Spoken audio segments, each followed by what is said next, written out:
हर साल 2 अप्रैल को world autism day मनाया जाता है। इस साल भी रांची प्रेस क्लब में वर्ल्ड ऑटिज्म डे के लिए झारखंड में पहला ऑटिज्म वर्कशॉप का आयोजन किया गया, जिसकी अध्यक्षता स्वास्थ्य मंत्री बन्ना गुप्ता ने की। आपको बता दें कि ऑटिज्म या ऑटिज्म स्पेक्ट्रम एक डिसऑर्डर यानी कि एक दिमागी बीमारी है। इसमें मरीज ना तो अपनी बात ठीक से कह पाता है और ना ही दूसरों की बात समझ पाता है। इतना ही नहीं, मरीज उनसे संवाद भी स्थापित नहीं कर पाता। यह एक डेवलपमेंट डिसेबिलिटी है। इसके लक्षण बचपन से ही नजर आ जाते हैं, जिसे पहचानने और सही समय पर इलाज कराने की आवश्यकता है। जागरूकता के अभाव में लोग इसे पहचान नहीं पाते और सही समय पर इलाज नहीं करा पाते, जिस कारण से बच्चों का भविष्य अंधेरे में चला जाता है। लोगों को जागरूक करने और उनकी मदद करने के लिए झारखंड सरकार की मदद से डॉक्टर राजीव कुमार द्वारा एक बड़ी पहल की गई है, जिसके तहत विभिन्न जगहों पर लोगों को जागरूक किया जाएगा और जागरूकता अभियान के जरिए लोगों तक स्वास्थ्य सुविधाएं पहुंचाई जाएंगी।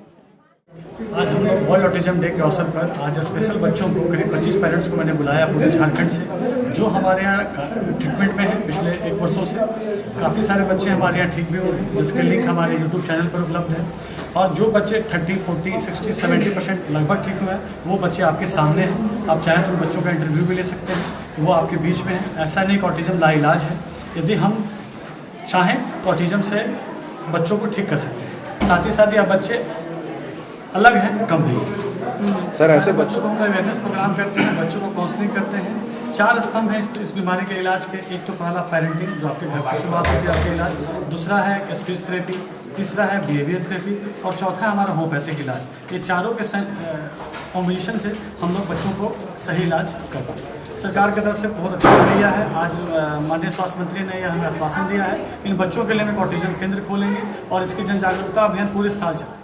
वो धरोहर कैसे समृद्ध हो, स्वस्थ हो, सुखद हो, इसी परिकल्पना के साथ इस कार्यक्रम में शामिल हुए हैं। और इन लोगों की कुछ समस्याएं भी हैं कि उनको जो है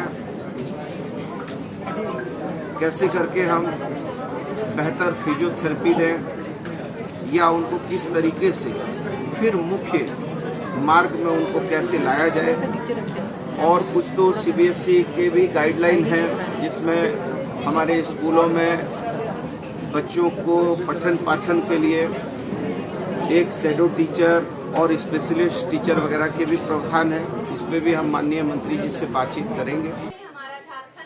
इस कार्यक्रम को शिक्षा से भी जोड़ने की कोशिश की गई है, जिसमें वाईबीएन यूनिवर्सिटी की सहभागिता, साथ ही साथ रांची प्रेस क्लब के द्वारा भी पहल की गई है। हमारे घर में 2 साल के बच्चे बात नहीं करते हैं, बोलते नहीं हैं, तो लोग कुछ नहीं बोलता है, थोड़े दिन बाद बोलेगा। स्कूल में 5-6 साल का बच्चा अगर कुछ जवाब नहीं देता, टीचर स्लैप लगाते हैं। ये नहीं समझते कि उसके मेंटल में क्या चल रहा है। मेंटली, फिजिकली वो ठीक है, बट मेंटली कोऑर्डिनेशन नहीं है बोलने में और उसके सोचने में। तो इसके लिए अभी बहुत अच्छा सुझाव हम लोग दिए कि आंगनबाड़ी महिलाओं को, सहिया मित्र को, सखी मित्र को, आरक्षी मित्र को ट्रेन किया जाए कि अगली स्टेज में पता चलने पर आंगनबाड़ी में, और फिर उसके बाद अगर अर्ली डायग्नोसिस होता है तो उतना ही जल्दी क्योर भी होता है। हम ये संदेश, उनके साथ आप ज्यादा भावनात्मक जुड़िए, उनके साथ ज्यादा खेलिए, ज्यादा रहिए। माँ बाप के लिए है और माँ बाप उसके पीठ पे बिल्कुल खड़े रहें कि ये मेरा बच्चा स्पेशल बच्चा है, इसके लिए कॉलेज है, स्कूल है, और वो कभी बोझ नहीं। आप लोग भी इस शब्द का इस्तेमाल नहीं करिए, बोझ नहीं है। इस राज्य के बहुत सारे बच्चे, उनके माता पिता, और आपको मैं बताऊं कि जो ग्रामीण इलाके में जो ऑटिज्म के बच्चे शिकार हो जाते हैं, उनका इलाज इसलिए नहीं हो पाता है कि लोग समझते हैं कि उनको ओझाबुनी कोई कर दिया है, कोई गायन मुतनी कर दिया है।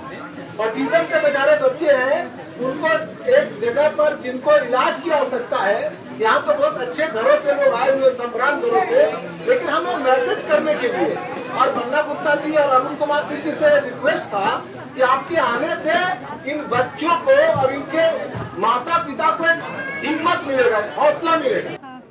वहीं इस वर्कशॉप में अपने बच्चों को लेकर आए अभिभावकों का भी कहना है कि इस पहल के जरिए उन्हें एक उम्मीद मिली है कि अब उनके बच्चे भी नॉर्मल तरीके से अपनी जिंदगी जी पाएंगे।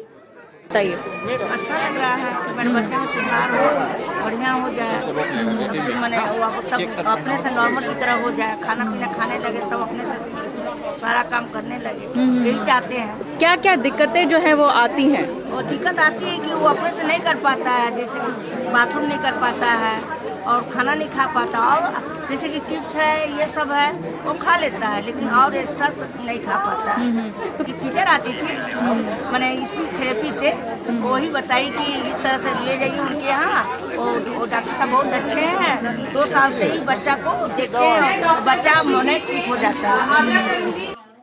बहरहाल डॉक्टर राजीव कुमार की इस अच्छी पहल के लिए जितनी सराहना की जाए कम है। ऑटिज्म बीमारी के लिए लोगों को जागरूक करना बेहद जरूरी है। अब देखना यह है कि उनकी यह पहल कितना रंग लाती है। न्यूज़ विंग के लिए संध्या की रिपोर्ट।